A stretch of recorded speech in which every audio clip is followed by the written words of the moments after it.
Hej med jer. Nu er sommerferien slut, og jeg har startet op med at arbejde i dag.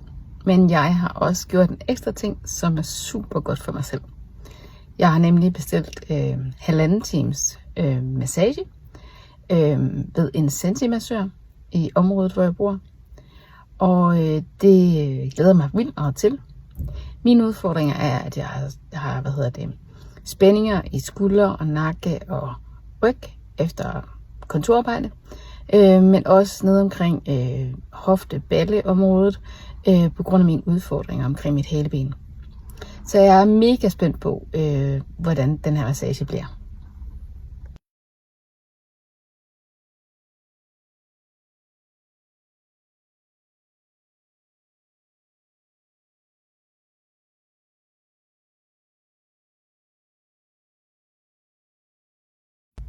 Så er jeg ude fra massagen igen. Og hold nu op, det var en god oplevelse.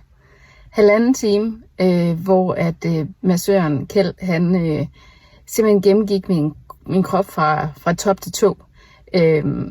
Mærket efter spændinger. Der var utrolig mange steder, som jeg ikke anede hang sammen, som han fandt og fik løsnet spændinger ved.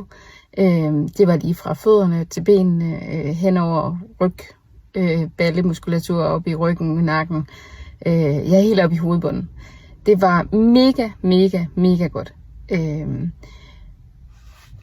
De her sensimassører, de kan bare noget. Så en kæmpe anbefaling herfra.